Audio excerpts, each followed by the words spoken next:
Good morning to all of you. मेरा नाम है सुनील कुमार और मैं आपका ऑनलाइन टेक्निकल क्लासेस में स्वागत करता हूं।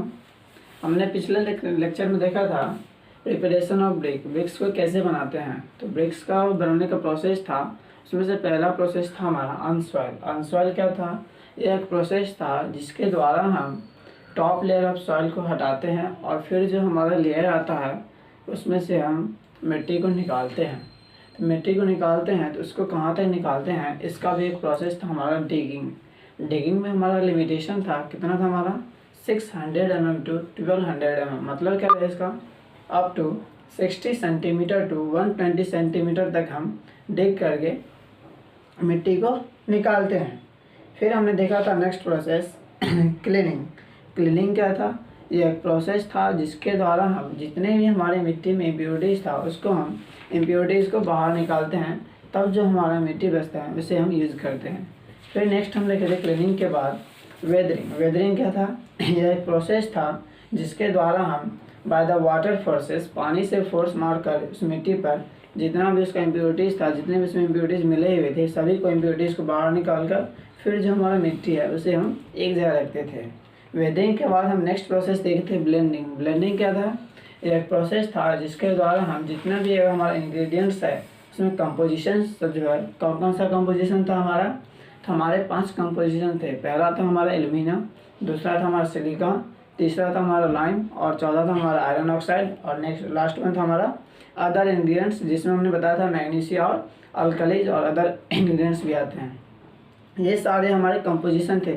अगर इस सभी कंपोजिशन का अगर हमारे जो हम मिट्टी लाए हैं और उसमें कमी दिखता है तो उसको हम ऐड करते हैं। ठीक है, ऐड कर दिए उसमें। फिर नेक्स्ट हम देखे थे प्रोसेस टेम्परिंग। टेम्परिंग क्या था? एक प्रोसेस था जिसके द्वारा हम क्या करते हैं, मिट्टी को अच्छे से गूँथते हैं, मतलब उसको क्या करते हैं, सानते हैं। जैसे देखते होंगे आटा को गूँथा जाता है जिससे सॉफ्ट बनता है रोटी, तो वही उसी कारण जैसे मिट्टी को भी गूँथा जाता है, उसी गूँथने के प्रोसेस को हम टेम्परिंग कहते हैं। और इसे एक टेक्निकल टर्म है नीडिंग, उसी को नीडिंग कहते हैं। ठीक है, फिर नेक्स्ट हम देखे थे मोल्डिंग। मोल्डिंग क्या था? यह एक प्रोसेस था जिसके द्वारा हम उस मिट्टी को एक रेगुलर डिफिनिट मतलब रेगुलर शेप और साइज प्रोवाइड करते हैं। जिस शेप और साइज में हमें ब्रिक्स बनाना है वह शेप और साइज प्रोवाइड करते हैं। मोल्डिंग हम देखे थे, 2 तरह का मोल्डिंग होता है। एक देखे थे हम हैंड मोल्डिंग और दूसरा हम देखे थे मशीन मोल्डिंग। ठीक है, हैंड मोल्डिंग हमने बताया था एक छोटे स्तर पर किया जाता है। इसमें जो है बस एक लेबर को एक रेक्टेंगुलर ब्लॉक प्रोवाइड किया जाता है और उसमें उससे बनवाया जाता है। लेकिन अगर मशीन मोल्डिंग की बात करें तो इसमें तो एक ह्यूज नंबर ऑफ ब्रिक्स को बनाया जाता है। और मशीन मोल्डिंग में हम 2 तरह का मोल्डिंग उसमें देखे थे। एक था हमारा प्लास्टिक क्ले मशीन और दूसरा था हमारा ड्राई क्ले मशीन। ठीक है, फिर लास्ट वन हम प्रोसेस देखे थे उसमें ड्राइंग। ड्राइंग क्या था? यह एक प्रोसेस था जिसमें हम जो हमारा कच्चा ब्रिक्स जो बन के हमारा तैयार है उसको हम सुखाते थे। सुखाते कैसे थे? तो एक मतलब एक हैक्स के तरह उसको सजाए थे। हैक्स क्या था हमारा? हैक्स ऐसे हम बनाए थे, देखिए जैसे ये हमारा ब्रिक्स है, इसी को जो है हम ऐसे सजाते थे। जिसमें हम बोले थे इसको ऐसे क्यों सजा रहे हैं? क्योंकि जो है हमारे ब्रिक्स जो हम बनाए हैं उसको एक proper amount of heat, light और एयर चाहिए सूखने के लिए। अगर इसमें स्पेस रहेगा तो इसमें एयर जाएगा, इसमें स्पेस रहेगा तो इसमें एयर, हीट, लाइट सब जाएगा। तो ये हम इसी प्रोसेस को जैसे हम हैक्स कहते थे, जिसमें एक रेगुलर रो में उसको सजाते थे जिसको उसको हमको proper amount of heat, light और एयर उसको प्रोवाइड करना था। फिर हम बोले थे जो नेक्स्ट वीडियो हम देखेंगे क्या? नेक्स्ट वीडियो हम देखेंगे ब्रिक्स को बर्न कैसे करते हैं। तो आज हम लेके आए आपको burning of bricks. Burning of BRICS छोटा सा टॉपिक है, फिर हम देखेंगे उसमें classification of brick. Classification of brick जो है सो हम लोग के लिए बहुत इंपॉर्टेंट है और ये जो है सो अच्छा रहेगा मतलब जानने के लिए। जो हम मतलब हम देखते हैं कि जनरल एरिया में किस तरह का ब्रिक्स आता है। ठीक है, तो पहले हम देख लेते हैं burning of bricks. Burning of bricks क्या है? नाम से पता चलता है process by which we burn the brick. ऐसा प्रोसेस जिसके द्वारा हम ब्रिक्स को जलाते हैं उसे हम कहते हैं बर्निंग ऑफ ब्रिक। अब बोलिए बर्निंग ऑफ ब्रिक तो कैसे हम जलाते हैं? इसके लिए 2 मेथड है। पहला तो है बाय क्लैम्प, क्लैम्प के द्वारा जलाते हैं, और दूसरा है हमारा बाय क्लेन।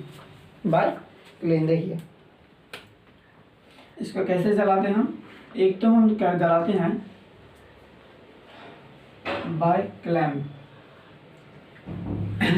पहला बाय क्लैंप, क्लैंप के दौरान कैसे होता है, इसमें जो है से क्लैंप की तरह बना होता है, उसमें जो है कितना डिग्री सेल्सियस से जलता है, कितना डिग्री सेल्सियस पे इसको हीट करते हैं। इसको हम हीट करते हैं 1000 degree Celsius to 1200 degree Celsius, मतलब कितना,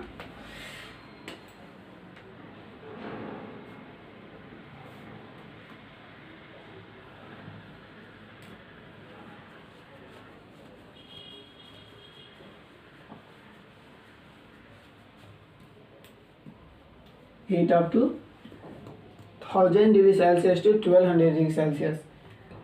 इसका मैन्युफैक्चरिंग प्रोसेस जो है, इसका बर्निंग प्रोसेस जो है बहुत लंबा है। क्यों लंबा है, तो देखिए इसको जो है सो हम कम से कम 1 to 2 मंथ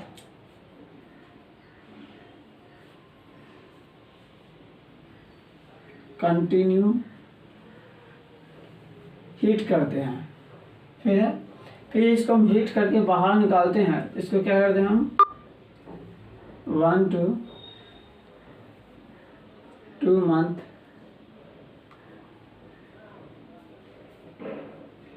कंटिन्यू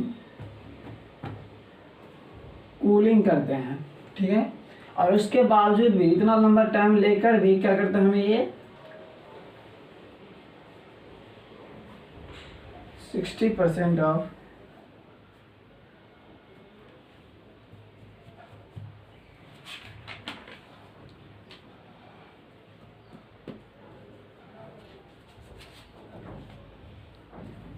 देखिए क्या हमने देखा है, अगर हम क्लैंप में अगर हम ब्रिक्स को जलाते हैं तो उसमें जैसे 1000 से 1200 डिग्री सेल्सियस लेता है, लेकिन इसके बावजूद भी इसको जैसे हम कितना से कितना हीट करना पड़ता है, 1 to 2 मंथ अप्रॉक्स इसको कंटिन्यू हीट करना पड़ता है।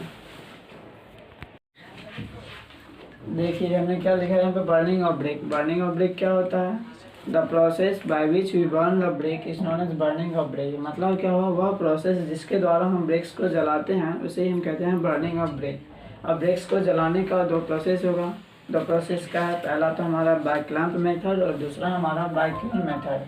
बाय क्लैंप मेथड हम क्या देख रहे हैं, इसमें हम ये देख रहे हैं जो इसको कंटिन्यू हीट करना पड़ रहा है 1 से 2 मंथ तक, और कितना degree Celsius, 1000 degree Celsius to 1 मतलब 1200 डिग्री सेल्सियस, मतलब क्या होगा उसका 1200 डिग्री सेल्सियस 1200 डिग्री सेल्सियस तक इसको हीट करना पड़ रहा है। इसको हीट करने के बाद हम ये देख रहे हैं, जो इसको हीट करने के बाद इसको फिर निकाले, फिर देख रहे हैं इसको 1 से 2 मंथ इसको ठंडा भी करना पड़ रहा है, 1 से 2 मंथ इसको कूल करना पड़ रहा है। इस दोनों कंडीशन अप्लाई करके फिर भी हम देख रहे हैं इसका रिजल्ट हमको कितना आ रहा है, ओनली 60% ही में जो है सो फर्स्ट क्लास ब्रेक मिल रहा है। बाकी 40% क्या है, बाकी 40% हमारा रेस्ट क्लास ऑफ ब्रेक है, जो हम पढ़ेंगे classification of brick. Classification of brick में क्या होगा, 4 तरह के क्लासिफिकेशन है, जिसमें मेरा पहला क्लासिफिकेशन होगा फर्स्ट क्लास, फिर होगा सेकेंड क्लास, फिर होगा थर्ड क्लास और लास्ट वन होगा हमारा फोर्थ क्लास। तो हमारा इसमें जैसे ओनली 60% ही फर्स्ट क्लास ब्रेक मिल रहा है। कौन से मेथड में, बाय क्लैंप मेथड में। लेकिन हम वही दूसरा मेथड देख रहे हैं बाय किल्न मेथड, उसमें हम क्या देख रहे हैं, इसको तो हम हीट कर रहे हैं 1000 डिग्री सेल्सियस से 1200 डिग्री सेल्सियस तक, लेकिन हमको कितना घंटा तक हीट करना है, बस ओनली 24 आवर तक। अगर हम इसको 24 आवर तक कंटिन्यू हीट कर रहे हैं और इसको कितना घंटा तक इसको ठंडा करना है, फिर हीट करके इसको बाहर निकाले और देख रहे हैं इसको 12 आवर तक अगर इसे हम ठंडा कर दे रहे हैं, तो हमारा मिलता है ओनली 80% फर्स्ट क्लास ब्रेक मिलता है। मतलब कि कितना हुआ हमारा,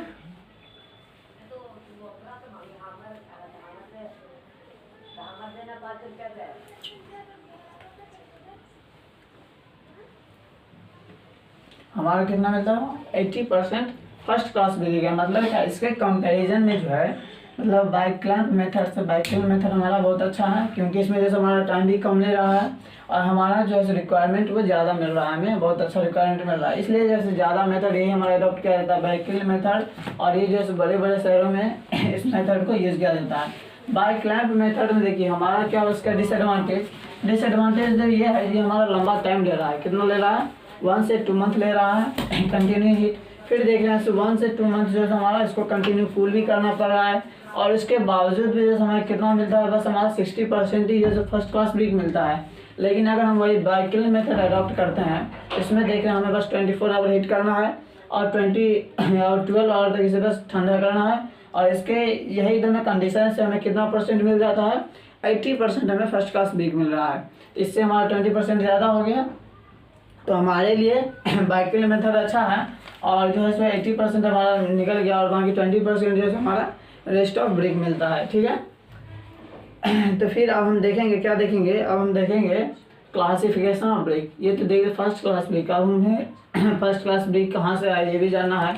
बस 60% तो हम देख लिए फर्स्ट क्लास ब्रेक, और बाकी 40% क्या होगा, तो इसमें रेस्ट ऑफ ब्रेक आएगा। तब रेस्ट ऑफ क्लास ब्रेक कौन सा होगा, फर्स्ट क्लास ब्रेक की तो देख लिए, फिर हम देख रहे हैं second class brick, third class brick और फोर्थ क्लास ब्रेक। ये चारों ब्रेक जो है ये हमारे क्लासिफिकेशन में आएंगे। तो अगर आपका इसको स्क्रीनशॉट लेना हो तो स्क्रीनशॉट ले लीजिए। फिर हम लिखेंगे यहाँ पे क्लासिफिकेशन ऑफ ब्रेक।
देखिए हमने यहाँ पे 4 क्लासिफिकेशन दिया है। क्लासिफिकेशन ऑफ ब्रेक देखें, इसको हम फ्लो चार्ट से समझाने की कोशिश करते हैं।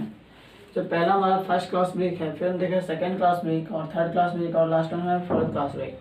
फर्स्ट क्लास ब्रेक तो देखिए अगर हमें 4 मार्क्स में पूछा जाता है what is the differences between first class brick and second class brick, तो इसमें जैसे अगर हम 4 पॉइंट लिख देते हैं दोनों का 4-4 पॉइंट, तो हमारा 4 मार्क्स अच्छे से आ जाएगा। तो पहला हमारा पॉइंट है शेप और साइज। शेप और साइज पे मतलब फर्स्ट क्लास ब्रेक का कैसा शेप और साइज होगा, सेकेंड क्लास ब्रेक का कैसा शेप और साइज होगा, फिर थर्ड क्लास का वही शेप और साइज कैसा होगा, और फोर्थ क्लास का शेप और साइज कैसा होगा। वैसे ही हम देख रहे हैं minimum crushing strength of first class brick कितना होगा, minimum crushing strength of second class brick कितना होगा, minimum crushing strength of third class brick कितना होगा, एंड सो ऑन।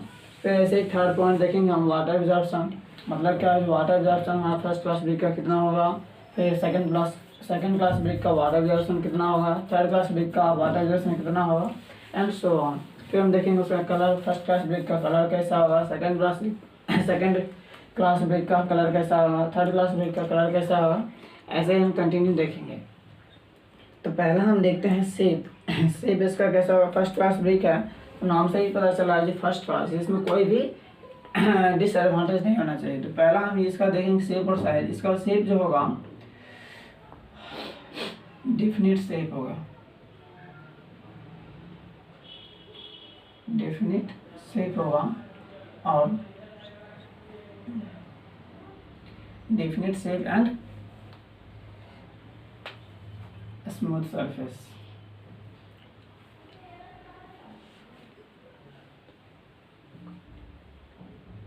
ठीक है। सेकेंड क्लास भी का क्या है, इसका जो है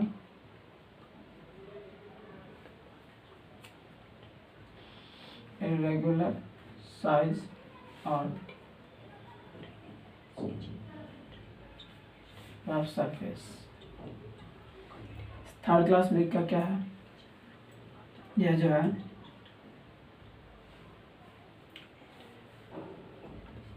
इरेगुलर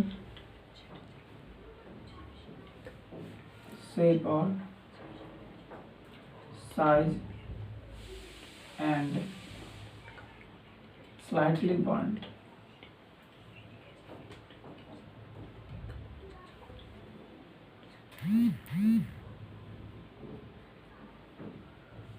ये क्या होगा,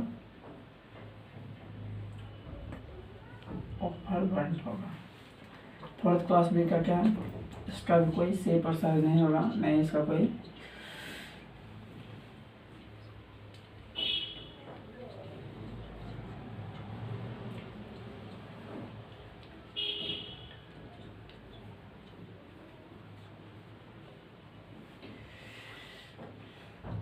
ठीक है। मिनिमम टचिंग स्ट्रेंथ इसका कितना होगा, इसका होगा minimum touching strength 10.5 to 10.5 Newton पर mm स्क्वायर और 10.5 MPa। ठीक है। इसका कितना होगा, इसका होगा आपका 7.5 न्यूटन पर mm स्क्वायर और 7.5 MPa। इसका कितना होगा, इसका होगा आपका 5.5 न्यूटन पर mm स्क्वायर और 5.5 MPa। इसका कितना होगा 0.5 न्यूटन पर mm स्क्वायर और MPa। ठीक है। ये जैसे वाटर एब्जॉर्प्शन का होगा 20%, इसका होगा 22%, इसका होगा 25%, इसका होगा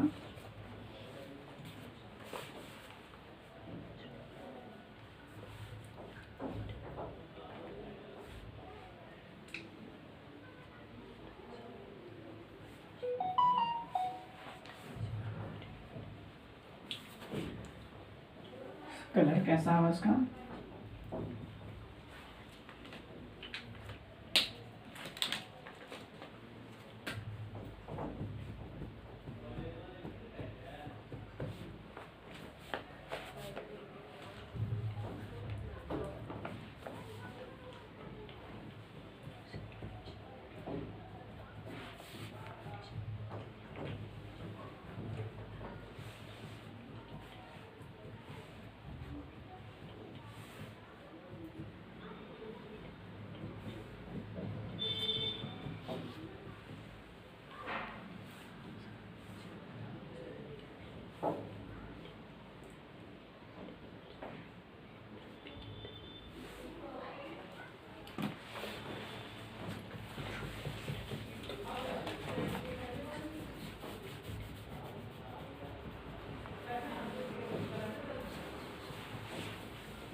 देखिए क्लासिफिकेशन ऑफ ब्रिक्स में हम देख रहे हैं जो हमारा 4 तरह का क्लासिफिकेशन है। पहला क्लासिफिकेशन हमारा फर्स्ट क्लास ऑफ ब्रिक, दूसरा हमारा है सेकंड क्लास ब्रिक, और तीसरा हमारा है थर्ड क्लास ब्रिक, और लास्ट में हमारा है fourth class brick. First class brick में हम देख रहे हैं जो इसका शेप और साइज क्या होगा, डेफिनेट शेप और साइज होगा, जो इसको हम शेप और साइज प्रोवाइड किए हैं उसी शेप और साइज में होगा। फिर हम देख रहे हैं इसका सरफेस कैसा होगा, इसका सरफेस स्मूथ होगा, ठीक है। फिर हम इसका देख रहे हैं मिनिमम क्रशिंग स्थिति इसका कितना होगा, 10.5 न्यूटन पर mm स्क्वायर, या इसी न्यूटन पर mm स्क्वायर को जैसे हम क्या कहते हैं मेगा पास्कल, ठीक है। तो वही जो है 10.5 हमारा MPa भी लिख सकते हैं, या 10.5 हमारा न्यूटन पर mm स्क्वायर भी लिख सकते हैं। फिर इसका हम देख रहे हैं वाटर एब्जॉर्प्शन कितना होगा, इसका वाटर एब्जॉर्प्शन जो है सो मैक्सिमम 20%, जो मैक्सिमम कितना होगा 20% होगा कि इसका ड्राई वेट का। अगर इसका ड्राई वेट हमारा 3 kg है तो इसका 20% निकालते हैं, इसका 20% अगर हमारा था 600 ग्राम, तो इसका ड्राई वेट का जो 3 kg का या 600 ग्राम ही पानी ये एब्जॉर्व करेगा मैक्सिमम। ये 500 ग्राम भी एब्जॉर्व कर सकता है, 400 ग्राम भी एब्जॉर्व कर सकता है। तो ये अपने ड्राई वेट का कितना करेगा, 20% मैक्सिमम एब्जॉर्व करेगा। और इसका कलर कैसा होगा, रेडिश कलर होगा, मतलब हल्का लाल कलर में होगा, रेड कलर में होगा, ठीक है। तो ये हमारा इसका चार जो इसका नोट पॉइंट है, ये तो हम चार इसमें सभी में डिफरेंस बताएं। अगर किसी में डिफरेंस पूछता है तो ये अगर हम 4 डिफरेंस लिखते हैं दोनों में 4 तो हमारा 4 मार्क्स आसानी से आ जाएगा। लेकिन अगर हमें सिंपली अगर कोई किसी भी मान लेते हैं फर्स्ट क्लास ब्रेक पे, अगर हम बस बोल दें discuss on first class brick, तो फर्स्ट क्लास ब्रेक अगर 4 मार्क्स में पूछा है तो 4 मार्क्स में 4 पॉइंट नहीं देना और 1-2 पॉइंट देना है।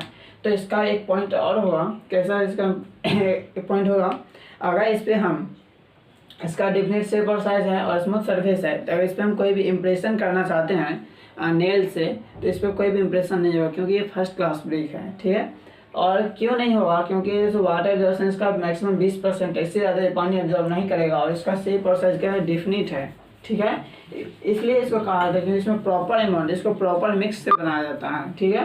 तो ये हमारा फर्स्ट क्लास ब्रेक का हो गया 5 पॉइंट। पहला पॉइंट हम देख लिए हैं, इसका शेप और साइज क्या होगा, डेफिनेट शेप और साइज होगा और यूनिफॉर्म कलर होगा, ठीक है।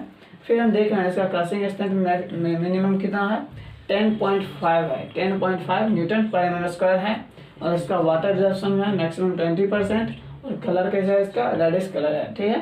फिर सेकेंड क्लास ब्रेक का हम देख रहे हैं शेप और साइज इरेगुलर शेप है, मतलब इरेगुलर शेप और साइज का कोई भी शेप और साइज डिफिनेट नहीं है, मतलब किसी भी शेप और साइज में हो सकता है, मतलब इसका थोड़ा जो है सो टूटा फूटा भी हो सकता है।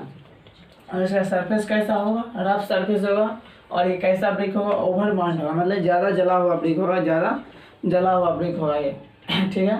और इसका मिनिमम क्रशिंग स्ट्रेंथ देखते हैं, तो इसका मिनिमम क्रशिंग स्ट्रेंथ कितना है, 7.5 न्यूटन पर mm स्क्वायर। मतलब क्या है इसका, ये इतना लोड तक ये मिनिमम सहना चाहिए।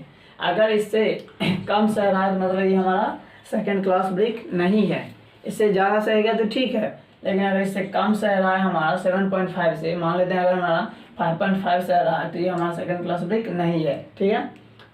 और इसका वाटर एब्जॉर्प्शन कैपेसिटी कितना होना चाहिए, 22% होना चाहिए। 22% तक ये अपने ड्राई वेट का वाटर एब्जॉर्ब करता है, ठीक है। फिर हम देख रहे हैं इसका कलर कैसा होना चाहिए, इसका जो कलर होगा स्लाइटली रेड इन कलर होगा, मतलब क्या, हल्का लाल इन कलर होगा, ठीक है। फिर हम देखते हैं हमारा थर्ड क्लास ब्रेक है, जिसमें हम देख रहे हैं इसका जो क्या है इरेगुलर शेप और साइज है, लेकिन ये क्या है, स्लाइटली बर्न्ट है, मतलब हल्का जला हुआ है।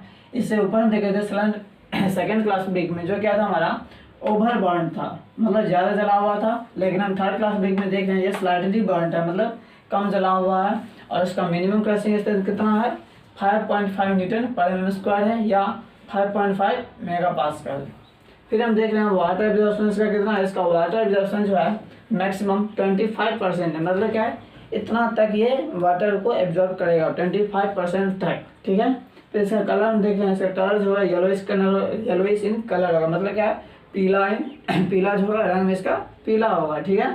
फिर हम नेक्स्ट देख रहे हैं last classification fourth class brick. Fourth class brick में हम देख रहे हैं इसका शेप और साइज क्या है, इरेगुलर शेप और साइज होगा, और ये जो है किसी भी मतलब हल्का उबड़ा खा देख लेंगे, इसका जो मोस्टली इसका यूज़ किया जाता है एग्रीगेट बनाने में इसका यूज़ किया जाता है फोर्थ क्लास ब्रेक का। और इसका मिनिमम क्रशिंग स्ट्रेंथ कितना है, 3.5 न्यूटन पर mm स्क्वायर है, और इसका वाटर एब्जॉर्प्शन कितना है, एबव 25%, मतलब क्या 25% से ये ज़्यादा पानी एब्जॉर्ब करेगा। और इसका कलर कैसा होगा, नो डिफिनेटिव इन कलर, मतलब किसी भी कलर हो सकता है, ब्लैक इन कलर होगा, ब्लूइश इन कलर होगा, येलोइश इन कलर होगा, रेड इन कलर होगा, किसी भी कलर में हो सकता है। ठीक है, और इसका हमें एक और देखना है, इसका मिनिमम देख ले 3.5 न्यूटन पर एम स्क्वायर होगा, लेकिन इसका मैक्सिमम भी है हम जानना चाहिए, इसका मैक्सिमम कितना होगा 40 न्यूटन पर एम स्क्वायर, मतलब इससे ज़्यादा ये लोड को बियर नहीं कर सकता है। ये हमारा 4th class brick.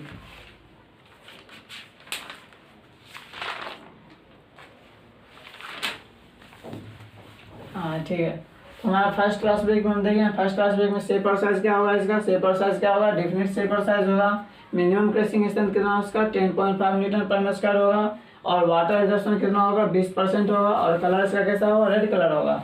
Second class brick में देख रहे हैं, इसका शेपर साइज क्या है, रेगुलर साइज है और ओवर बर्न्ट है और अब सरफेस होगा इसका, और इसका मिनिमम क्रशिंग स्ट्रेंथ देख रहे हैं तो 7.5 न्यूटन पर एम स्क्वायर है, वाटर एब्जॉर्प्शन देख रहे हैं तो इसका 22% है, और कलर देख रहे हैं इसका तो स्लाइट रेड इन कलर है।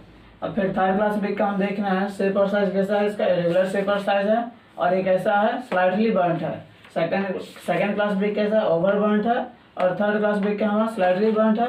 फिर मिनिमम क्रशिंग स्ट्रेंथ इसका देखना है 5.5 न्यूटन पर एम स्क्वायर है। ठीक है, फिर हम देख रहे हैं इसका वाटर एब्जॉर्प्शन, इसका वाटर एब्जॉर्प्शन कितना है 25% है, मैक्सिमम है, इससे ज़्यादा ये पानी एब्जॉर्ब नहीं कर सकता है।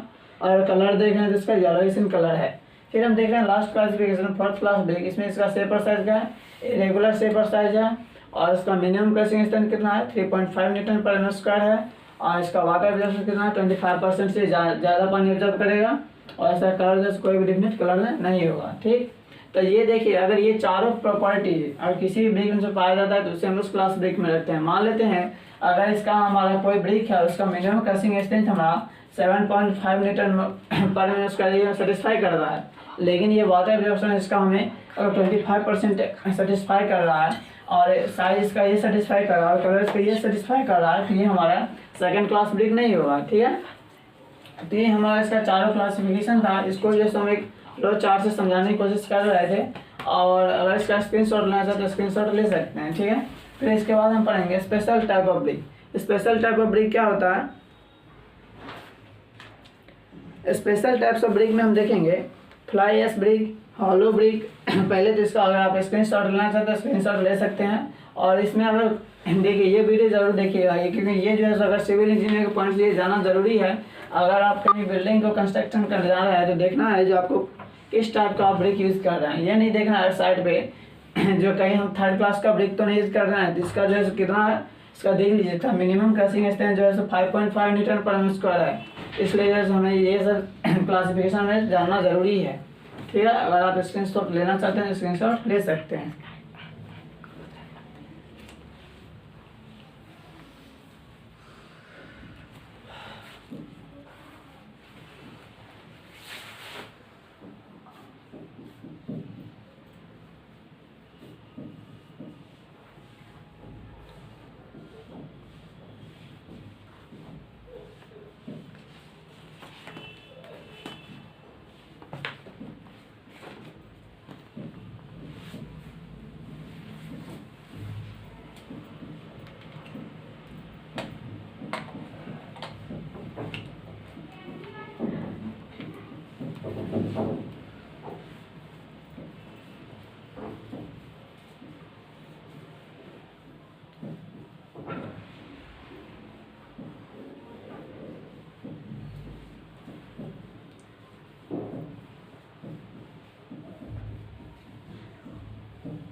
हमारा टॉपिक क्या है, स्पेशल टाइप ऑफ ब्रेक। मतलब क्या है, ब्रेक का special type.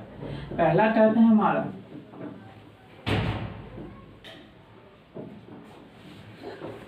Fly ash break.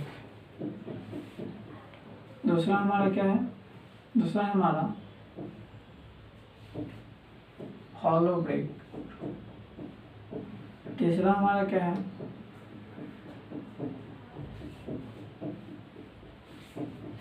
Stunt break. चौथा हमारा क्या है,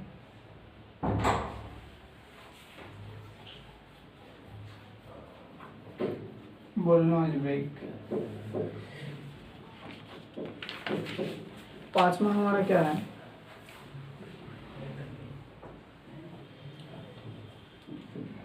लीविंग ब्रेक। और भी टाइप के ब्रेक पढ़ना है वो हम पढ़ेंगे यूनिट 3 में, जिसमें हमें ब्रेक मशीनरी करना है। ठीक है, तो ये हमारा 5 तरह के स्पेशल टाइप्स ऑफ ब्रेक हैं, 5 types of special type of brick. पहला हमारा फ्लाई ऐश ब्रेक, सेकंड है हमारा हॉलो ब्रेक, थर्ड है हमारा स्टंट ब्रेक और फोर्थ है हमारा बुलनोज ब्रेक एंड लास्ट में हमारा है लीविंग ब्रेक। नाम से पता चल रहा है, पहला हमारा फ्लाई ऐश ब्रेक, जिसमें हम उस तरह का ब्रेक जिसमें हम क्या यूज़ करेंगे, फ्लाई ऐश का यूज़ करेंगे, उसे हम कहते हैं फ्लाई ऐश ब्रेक। तो अगर हमें इसका डिफाइन अगर हमसे देखिए, ये आपको एग्जाम में पूछा गया है, जो what is fly ash brick and hollow brick. ठीक है, तो आपको अगर फ्लाई ऐश ब्रेक के बारे में पूछता है तो भाई फ्लाई ऐश ब्रेक क्या है ये बताओ। तो देखिए,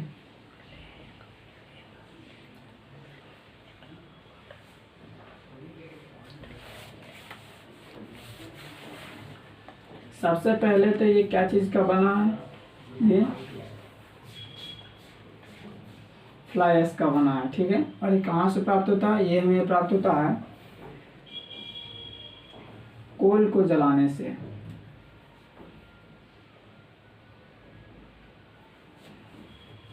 burning of coal in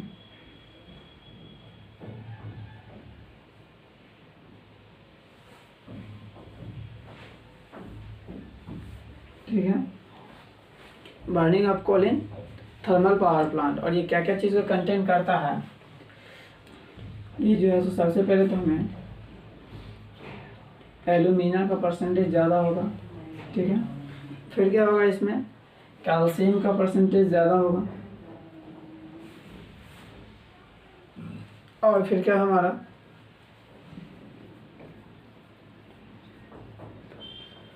silica का परसेंटेज ज़्यादा होगा। ठीक है, और इसका जो कंप्रेसिव स्ट्रेंथ कितना होगा,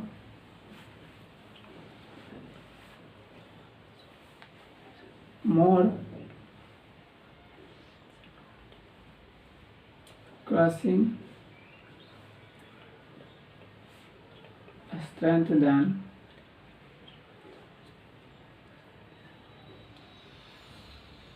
ऑर्डिनरी ब्रेक। ठीक है, फिर अगर हमें कोई पूछता है तो भाई हॉलो ब्रेक के बारे में बताओ।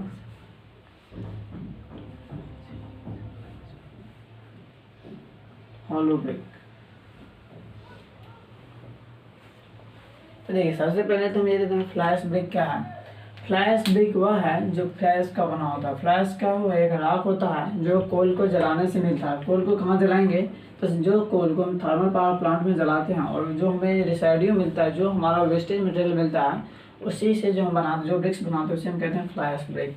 इसमें क्या क्या चीज़ का क्या क्या चीज़ से बना होता है, तो ये हमारा एल्यूमिना का, कैल्शियम और सिलिका, ये तीनों एलिमेंट मिलकर जो हमारा ब्रिक्स बनाता है उसे हम कहते हैं फ्लाई ऐश ब्रेक। और इसका जो क्रशिंग स्ट्रेंथ क्या होगा, इसका होगा ज़्यादा होगा देन ऑर्डिनरी ब्रिक। जो हमारा ऑर्डिनरी ब्रिक्स होता है उससे जैसे इसका क्रशिंग स्ट्रेंथ ज़्यादा होगा। तो ये हमारा फ्लाई ऐश ब्रिक हो गया। फिर हम देख रहे हैं हॉलो ब्रिक। हॉलो ब्रिक क्या होता है, इस तरह का ब्रिक जो होता है,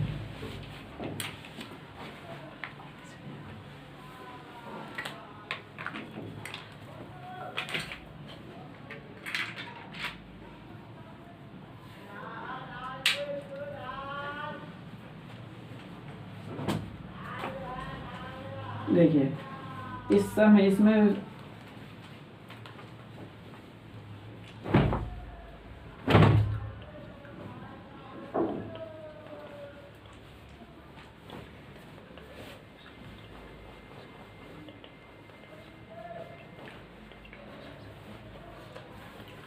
इस तरह का ही हॉलो बनाया जाता है उस ब्रिक्स में, उसे भी कहते हैं हॉलो ब्रिक। अब ये क्या चीज़ का बना होता है, ये जो है सो क्ले का बना होता है, जिसमें जो है क्या होगा, इसका मतलब फास्टर कंस्ट्रक्शन में यूज़ किया जाता है, मतलब जल्दी से जल्दी इसमें कंस्ट्रक्ट, और इसको इसलिए यूज़ किया जाता है, ज़्यादातर इसका यूज़ किया जाता है साउंड इंसुलेशन में और हीट इंसुलेशन। मतलब ये हीट को इंसुलेट करता है और साउंड को मतलब एक दीवार मतलब एक एरिया से दूसरे एरिया में जैसे हीट और साउंड को ट्रांसफर नहीं होने देता है, इसलिए इसका यूज़ किया किसमें यूज़ किया जाता है, साउंड इंसुलेशन और हीट इंसुलेशन में। ठीक है।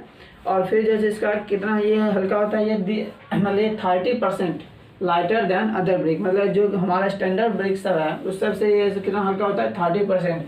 जाहिर से बात है क्यों नहीं होगा, क्योंकि ये 30% हल्का होना ही चाहिए, क्योंकि इसमें हॉलो बना होता है, मतलब ये स्पेस इतना स्पेस तो हमारा बचा हुआ है, तो इसी कारण जैसे इसका वेट जो है 30% लाइटर हो जाता है देन हमारा ऑर्डिनरी ब्रिक या स्टैंडर्ड ब्रिक, इसके वजह से 30% ये लाइटर हो जाता है।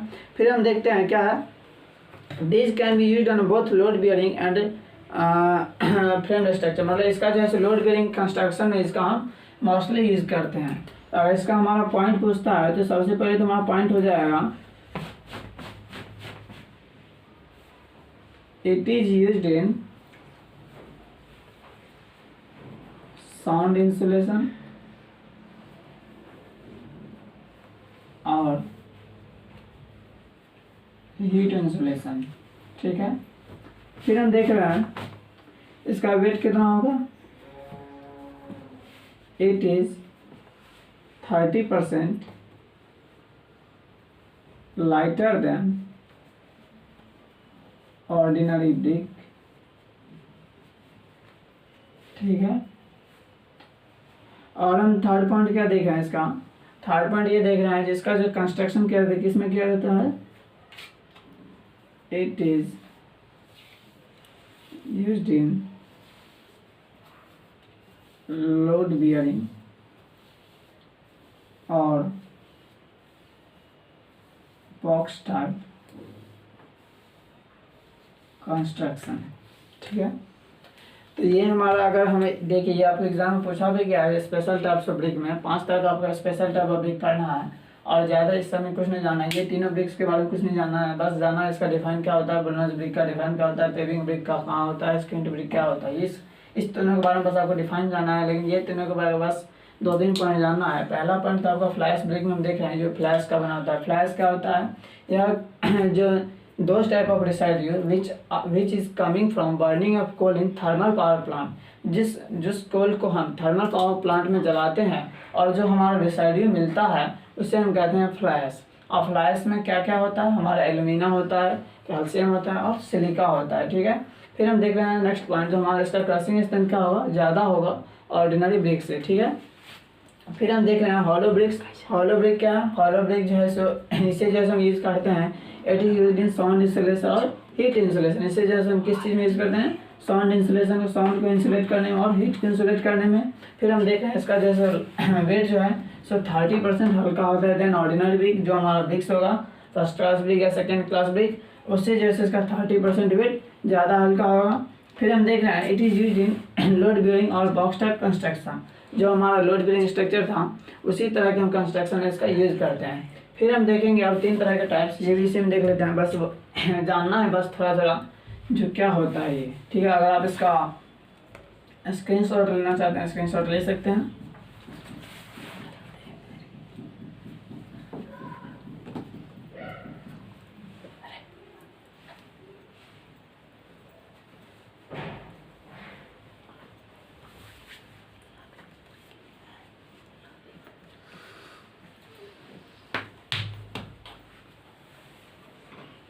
देखिए स्क्विंट ब्रिक क्या होता है, स्क्विंट ब्रिक ये होता है इट इज कॉर्नर, और ये जो है यह ब्रिक कैसा होगा, यह ब्रिक एंगुलर होगा। मतलब क्या है,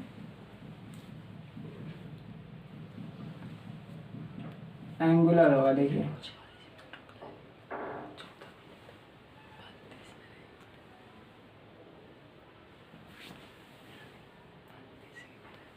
यह ब्रिक जो है जो आपका एंगुलर ब्रिक होगा, मतलब ये एंगल पे ये होगा। इस तरह के ब्रिक को क्या कहते हैं, हम स्क्विंट ब्रिक कहते हैं। फिर हम देख रहे हैं एक बुलनोज ब्रिक। बुलनोज ब्रिक कैसा होता है, इस तरह का जो ब्रिक होता है उसे हम कहते हैं बुलनोज ब्रिक। ठीक है। मतलब क्या है, एक तरह से इसका जो है शेप कैसा होगा, राउंडेड इन शेप होगा, और नेक्स्ट लास्ट वन हमारा है पेविंग ब्रिक। पेविंग ब्रिक कैसा होता है, ये जो रेडिश इन कलर होता है और इसका ज़्यादा यूज़ किस में करते हैं हम, रोड कंस्ट्रक्शन में यूज़ किया जाता है इस टाइप ऑफ ब्रिक को। तो ये आज हमारा जो टॉपिक था, आज हमारा टॉपिक था classification of brick. Classification of brick में देख लिए 4 तरह के क्लासिफिकेशन थे। पहला था हमारा फर्स्ट क्लास ब्रिक, फिर देख लिए हम सेकंड क्लास ब्रिक, फिर देख लिए हम थर्ड क्लास ब्रिक और लास्ट में देखते फोर्थ क्लास ब्रिक। फिर हम देखे special type of brick. Special type of brick देखिए 5 तरह के स्पेशल टाइप्स हैं। पहला हम देखे फ्लाइस ब्रिक, फिर देखे हम हॉलो ब्रिक, फिर देखे हम स्क्विंट ब्रिक और 2 हमारा था और लास्ट वन बुलनस ब्रिक और फिर देखे हम लास्ट पेविंग ब्रिक्स। ठीक है, तो आज का हम यही लेक्चर समाप्त करते हैं। फिर हम नेक्स्ट लेक्चर में मिलेंगे मोर्टार के साथ, और जिसमें जैसे मोर्टार के बारे में पढ़ना है, जो मोर्टार क्या होता है नहीं होता है। इसके तब तक के लिए धन्यवाद।